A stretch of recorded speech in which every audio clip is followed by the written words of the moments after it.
Welcome to the Old Time Radio Westerns. I'm your host, Andrew Rhynes, and let's get into this episode. This episode is going to be Have Gun Will Travel. Original air date is November 29th, 1959, and the title is Bitter Vengeance. Let's get into it, and I hope you enjoy.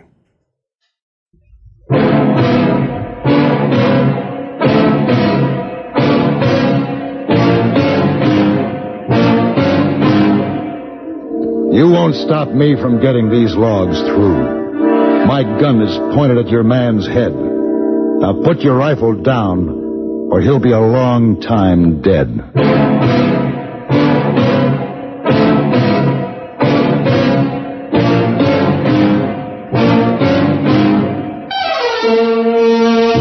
Have Gun Will Travel.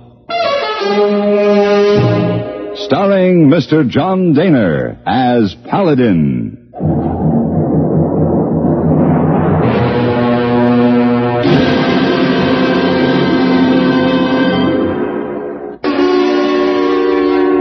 San Francisco, 1875. The Carlton Hotel, headquarters of a man called Paladin.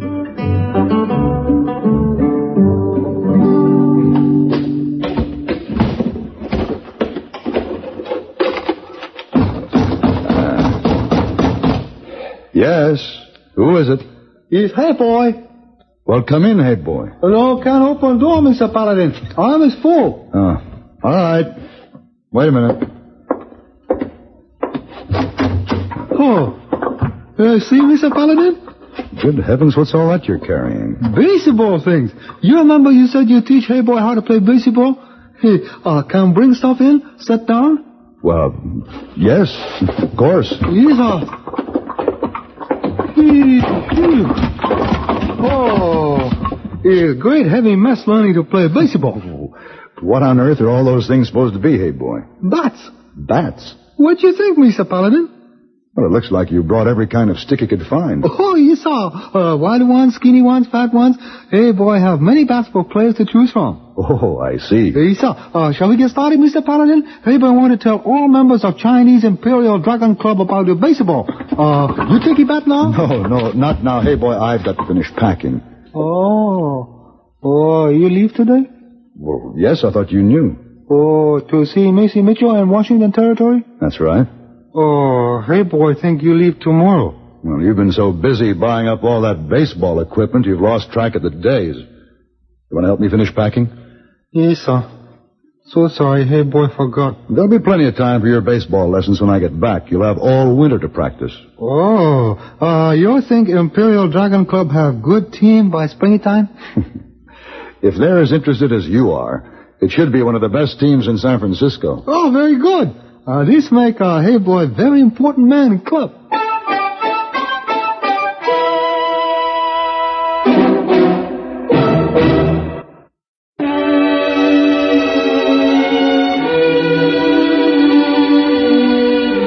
Elizabeth Mitchell had been in San Francisco attending a finishing school for young ladies when we met. We attended many parties together for a period of months. Then, during one of my absences, she left with no indication as to where she was going. Now, 6 months later, I had received a telegram from her saying that she was the owner of a logging camp near Palmer Junction in Washington Territory, and that she needed me. I took a steamer to Seattle and there rented a horse for the ride into the Green River section of the Cascade Mountains. There was snow on the ground, and the air was strangely still as I rode through the tall, timbered mountain country. You've come far enough to stop where you are, mister. All right. Get down off your horse. You're a stranger in these mountains, ain't you? You always shoot at strangers? Nobody passes here. This is Mr. Hoffman's camp. Well, look, I mean no harm to Mr. Hoffman. I'm just looking for another logging camp that belongs to Miss Mitchell. Mitchell? And you turn around and go back where you came. I've come too far for that. Axel, what's going on there? Stranger, Mr. Hoffman. He says he's going to that Mitchell. Give me that rifle. All right, now. Shall we find what this is all about? I've got you covered, mister. And my pistol is pointed at your man's head. Put your rifle down or he's dead. No. The rifle. Put it down. All right. Who are you? Makes no difference who I am. I told this man I was going to Miss Mitchell's camp, and that's where I'm going. No one is allowed to cross my land to get there. And I'll go around. No, you won't. I own all the land surrounding our camp. All right. In that case, I'm going through. And Axel here will guide me. No. I think you will. Get up. Now, Mr. Hoffman. On your feet. What he says, Axel. Mister, if you come to help her get those logs through, you're wasting your time. I'll stop you every way there is. All I know is I've come because a lady called me. Now get out of my way.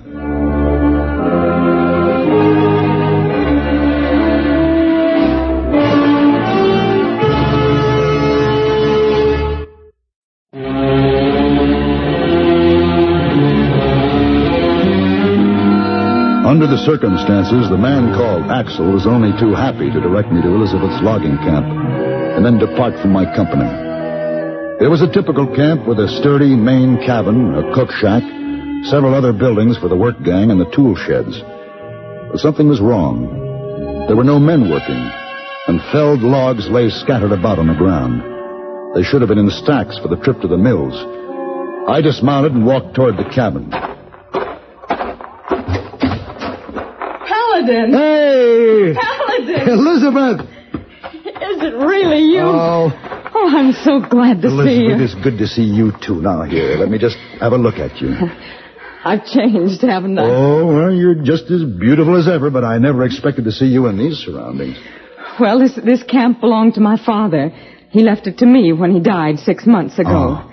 Is that why you left San Francisco so suddenly? Yes. Come on inside where it's warm.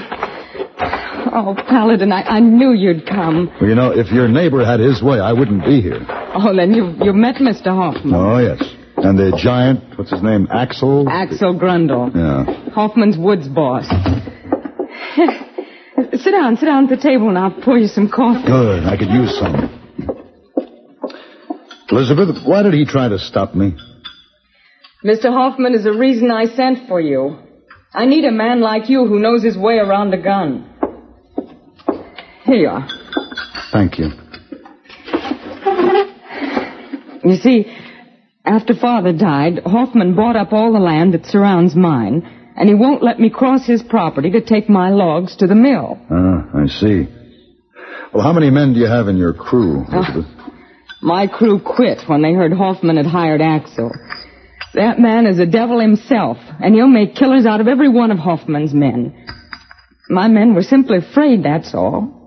Max, my woods boss, is still with me. And then there's Jeff. He was a very good friend of Father's, and now you. Well, we ought to hire some good men to work for you. No. Until I get paid for the logs on the ground, I can't afford any men. There's money owed on this land as it is.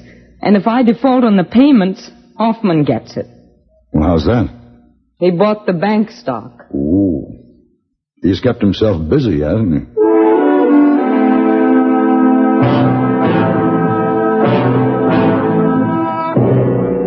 That noon, Elizabeth fixed lunch for us, and I met Jeff and Max for the first time. It was apparent that these two men had a deep respect for Elizabeth's father and had now transferred that devotion to his daughter. They had been trying to do everything they could to stop Hoffman from taking over the land, but they admitted that it was almost impossible. After lunch, Max showed me around the camp. Well, Max, what about Hoffman's woods boss? What kind of a man is he? Axel? Yeah. Oh, shucks, he ain't no woodsman. He's a sailor, work out of Seattle. He's a crack shot with a rifle, though, I know that. He started taking pot shots at the boys while they were working. Scared them all off that way. Uh-huh. Then he's strictly Hoffman's strong-arm man, is that it? Yeah. And that's why I brung you out to my shed here. There, come on in. Got something to show you. It's hid under my bunk. Max, I'm more interested in seeing what equipment you've got for stacking those logs. First things first, Paladin. Well, here she is. Well, would you look at that? An old Jennings rifle. Ain't she a beauty? Yeah. Still shoots, too. I figured you'd be all for going after Hoffman's gang with guns blazing, so I've been loading shells for it. Max, I'm not here to kill people. The job to be done is to get those logs to the mills. Can't be done, Paladin. We got no men. Even if we could stack them logs, there's no way to get them through. There's too much snow. No roads out, no engine, no team, nothing. Nothing but my old Jennings and that gun of yours. Maybe there is a way to get the logs out. How? Ain't a man here can top a spar tree. I can't climb no more, and Jeff don't know how. Well, tell me, Max, how much equipment do you have for moving the logs? All of it. But that ain't the problem. We could move this whole mountain of trees, but not without a high rigger. Maybe I can do it, Max. You? Oh, you ain't no woodsman. I think I can trim a spar tree. Somehow I doubt that. But even if you can, how are we going to get them logs to the mill? Max, how long has the air been still like this? What kind of a question is that? The air. It's standing still. It's strange. How long? Oh, 10, 12 days. Why? I'm not sure. I was just thinking about something an old Indian chief told me one time. What was that? Well, I'd rather not say right now. Maybe he was wrong.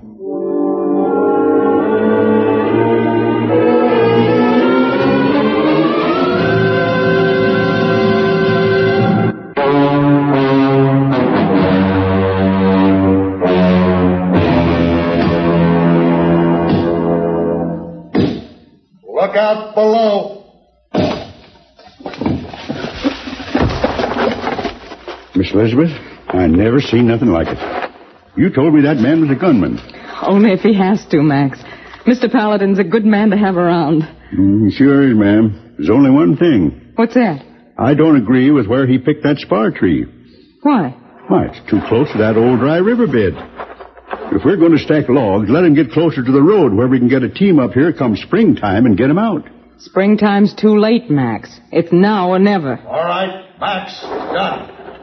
Send up that block and ropes, and we'll stack the logs. What's the use of it? Do what he says, Max. Come on, Max. Move.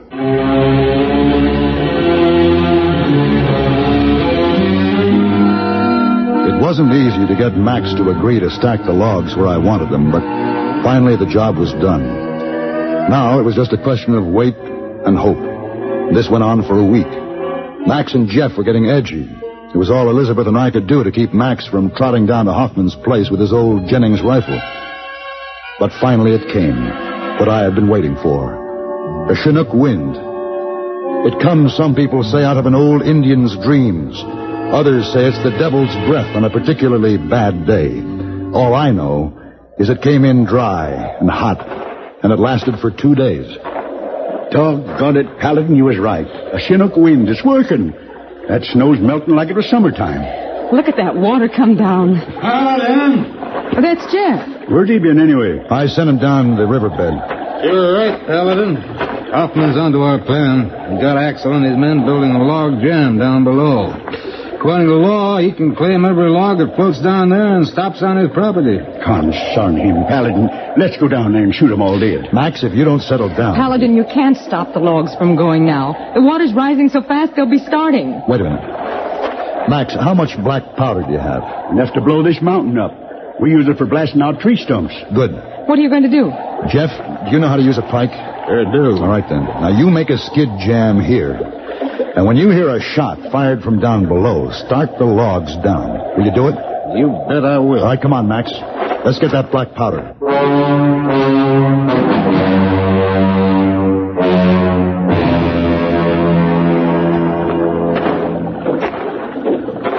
There they are, Paladin, sure enough. Yeah. Hey, those timbers where they'll count the moves. Look, that Axel's right in the middle where we got to plant this powder. How are we going to move him? I know. I'll shoot him from here. No. If they hear the shot, they'd start the logs from up above.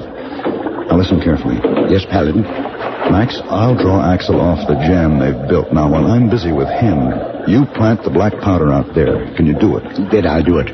Right smack in the center, all them logs that got stacked up. That's right. Then get off the log jam in a hurry. I'll throw a shot at it and blow it up. All right, Paladin. Good luck to us. Right.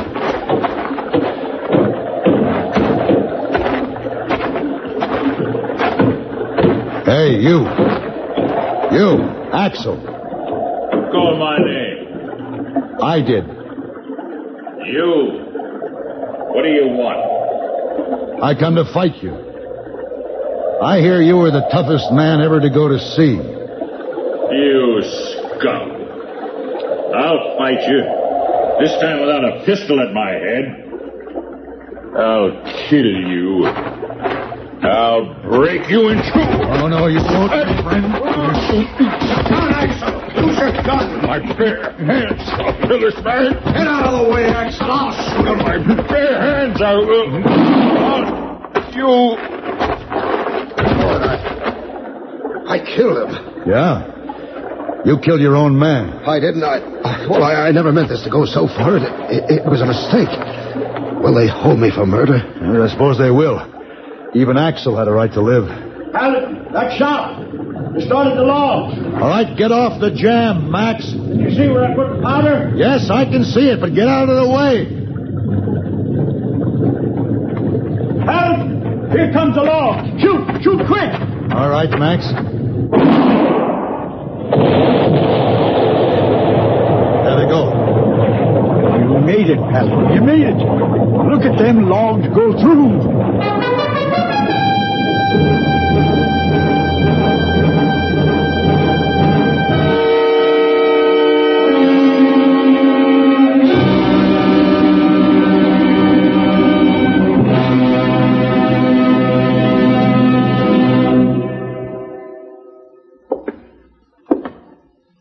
Heyboy, sit down. Oh, why sit it down? Want to learn baseball? Sit down. Oh, Esau, but, Heyboy figured to take many bats, ball, bird's cage, run around very much and learn that way, not sit in stuffy room. Hey, boy, if I'm going to teach you, we're going to start at the beginning. Ooh. Now, come in. Here is tea you order, Mr. Paladin. Oh, yes, bring it in. Just set it down, Miss Wong. Now, hey, boy, here's how the whole Hello, thing... Heyboy. What you doing here? Learning to play baseball. Why? Maybe get to be president of Imperial Dragon Club. Oh. Miss Wong. Cycle now. Now, hey, boy, listen to this. Yes, sir. Baseball is played by two teams. Heyboy not going to make it.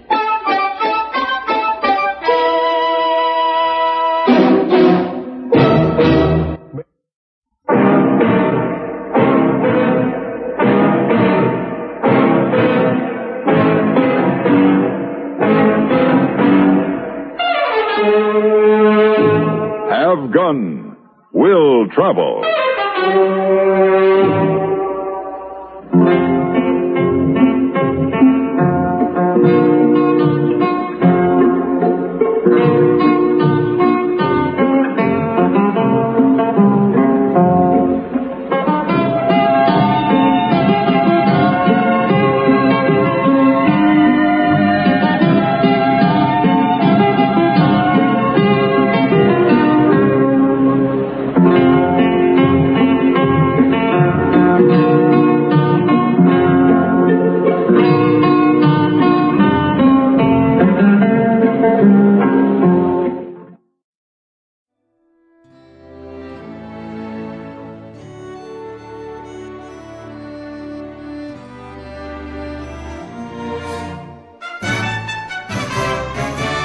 This has been a presentation of OTRWesterns.com, and we hope you enjoyed. Please take some time to like and rate our shows in your favorite podcast application. Follow us on Facebook by going to OTRWesterns.com/Facebook. Join in the conversation by going to OTRWesterns.com/Discord. And don't forget to send us an email, podcast@OTRWesterns.com. This episode is copyright under the attribution, non-commercial, share alike copyright. For more information, go to OTRWesterns.com/copyright. Have a great day, and again, thanks for listening.